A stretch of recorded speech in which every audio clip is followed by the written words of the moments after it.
Un vector puede aparecer cuando yo, por ejemplo, miro las notas de primer corte de este grupo, ¿sí? Y entonces yo tengo una columna donde pongo las notas de todos, digamos 3, 3, 4, 4, 3, 3.2, 3 y así, y están todas, yo lo pondría en un Excel, ¿cierto? Y entonces yo me doy cuenta que los evalué mal, resulta que les puse el doble de la nota que era, entonces tengo que coger esa nota y dividirla en dos antes de subirla al arca, ¿sí? Entonces es algo que yo puedo hacer, es coger nota por nota y dividirla en dos, ¿sí? Pero algo mucho más fácil es darle una instrucción al Excel de coger todas estas cantidades y a todas hágale lo mismo, a todas divídalas en dos, o de pronto evalúo al revés, de pronto tengo es que duplicarlas, no sé, pero tengo que hacerle la misma operación a todos. Entonces en vez de coger una por una, la calculadora una por una, yo puedo decir, ¿sabe qué?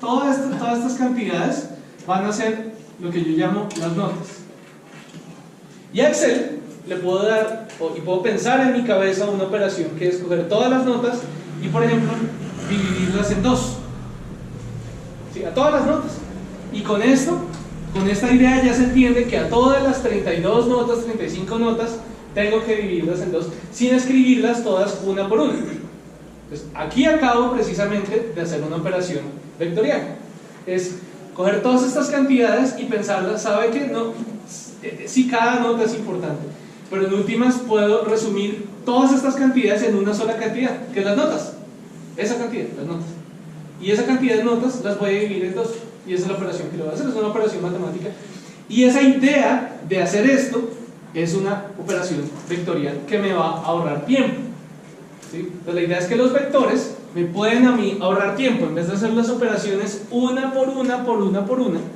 puedo hacer las operaciones de manera directa. Un ejemplo es el siguiente.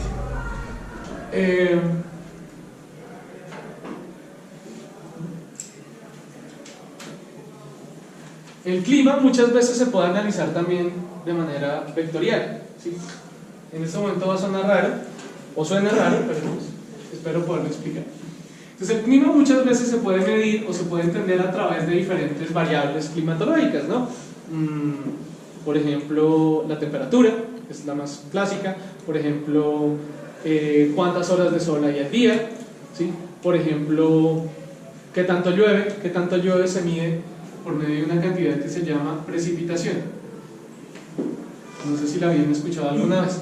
La precipitación es qué tanto llueve en promedio, por ejemplo, en un día o en un mes, etc. Y se mide, por ejemplo, se puede medir simplemente en centímetros, y la manera como se mide la precipitación es muy simple. Se coge un tarro, dentro del tarro se pone una regla y se mira qué tan arriba llega el agua dentro, el nivel del agua dentro de la regla. Perdón, sí, respecto a la regla. Se mira hasta dónde llega el agua y dice, vea, hoy llovió 10 centímetros. ¿Sí? Eso es lo que subió el nivel de agua, esa es la cantidad de agua que cayó, y así se mide cuánta lluvia cayó. Sí, es una medida muy común para saber qué tanto llovió. Entonces, resulta que en muchos lugares, ustedes se meten a cualquier página, bueno, digamos, de ciudades grandes en Wikipedia, y va a haber una casillita que describe el clima, ¿sí? ¿Cómo es el clima en Bogotá? ¿Cómo es el clima en Nueva York? ¿Cómo es el clima en Buenos Aires? Y cada una de esas casillas no simplemente les dice, en Nueva York hace frío, no dice hace 10 grados, no, porque hay veces que en Nueva York hace harto frío, y a veces hace harto calor, porque hay estaciones. Entonces no es suficiente dar un solo dato para yo saber cómo es el clima en ese lugar. Depende de algo muy importante, y es cuándo voy a ir, ¿sí? Entonces, dependiendo de cómo es el clima, pues yo voy a saber, ok, entonces el clima está bien para ir, me voy a empacar bermudas y chancletas, o me voy a empacar un chaquetón bien grande, ¿sí? Entonces esa información, un solo dato no es suficiente para transmitir la información de cómo es el clima en una ciudad, por lo general, ¿sí? Hay lugares donde donde no. Ahorita les voy a dar un ejemplo de alguno. En Bogotá, no sé si se han fijado, en Bogotá no hace el mismo clima todo el año y no llueve lo mismo todo el año, ¿sí? Durante el año cambia el clima, ¿sí? La manera como, ¿cómo se dice? Como antiguamente, no digo antiguamente, digamos coloquialmente o casi que por mamar gallo, se habla del clima en Bogotá es a través de las famosas cabañuelas, ¿sí?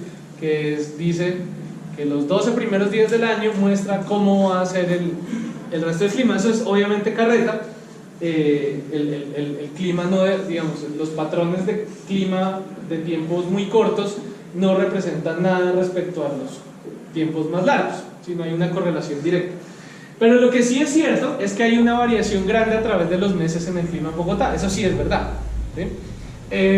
Y por lo general, entonces, la mejor manera para clasificarlo es a través de los meses: enero, febrero, marzo, abril, mayo, junio, julio, agosto, septiembre, octubre, noviembre, diciembre. Ustedes, como les dije, si se meten a la página de Wikipedia de cualquier ciudad grande del mundo, van a encontrar que el cuadro de clima va a tener todos los meses del año y les va a decir: vea, la temperatura en enero es tal, la máxima temperatura en enero es tal, la mínima temperatura en enero es tal, lo que llueve en enero es tanto, así. Vamos a reconstruir esto mismo para Bogotá, bueno, digamos que mal medido, no lo estoy recordando de memoria, simplemente vamos a recordar cómo es más o menos el clima en Bogotá. Vamos a decir, digamos que cuando llueve mucho es porque caen, digamos, unos, no sé, digamos en promedio en el mes caen, digamos, 60 centímetros, por exagerar, o no, mucho, tal vez debería poner unos 6, no sé, voy a poner ahí una escala que no es importante, pero solo vamos a mirar la variación durante el año. Entonces, digamos, les voy a preguntar cuáles son los meses que llueve harto en Bogotá. Marzo, abril, ¿no? Abril lluvias 1000, entonces abril por lo general llueve. Noviembre también llueve, especialmente entre octubre y noviembre. Se acordarán que los Halloween fijo llueve, esos son meses muy lluviosos.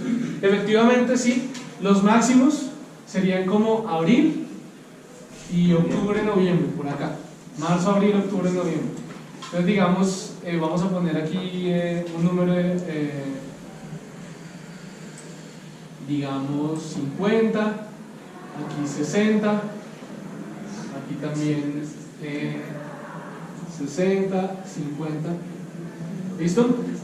Y los meses más secos, ¿cuáles tienden a ser? Diciembre es un poco seco. En enero hacen unos solazos, se quedaron en Bogotá los soles que hizo en enero. ¿Sí? ¿Qué otro mes es seco? ¿Qué otro mes se presta para hacer actividades al aire libre, como volar cometa? Agosto. Sí, agosto por lo general no llueve, ventea mucho, pero no llueve casi. Entonces serían números un poquito más pequeños. Entonces por aquí en agosto serían, digamos que 20, en enero también 20. Vamos a reconstruir lo demás, digamos que 40, aquí 40, aquí 30, 30, 20, 40 y aquí bajemos a 30. ¿Sí? Sí, en este momento no recuerdo bien la escala, pero en esencia lo que esos números me estarían diciendo es que efectivamente, si yo quiero ir a Bogotá y no quiero que llueva, quiero que esté haciendo solecito, entonces me voy en enero o me voy en agosto, ¿sí? Y si no me importa la lluvia, ¿sí? Entonces me puedo ir en cualquier fecha, por ejemplo en abril, en noviembre, octubre, y yo ya voy a saber, vea, si me invitan a Bogotá a una fiesta de Halloween en octubre, entonces yo ya sé que ahí va a llover. ¿Listo? Solo un dato no es suficiente información. Entonces yo puedo decir, pues todo esto va a ser un vector. Lo voy a escribir como vector. Es un vector de 12 dimensiones.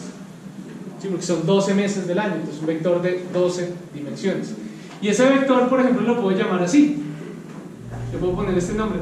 Va a ser la precipitación en Bogotá. Y le pongo una flechita encima para añadir que eso es un vector. Y toda esa información está almacenada en una sola cantidad, que es la respuesta a la pregunta ¿cómo es el clima en Bogotá? Y para cualquier otra ciudad en Colombia habría un vector parecido, 12 dimensional.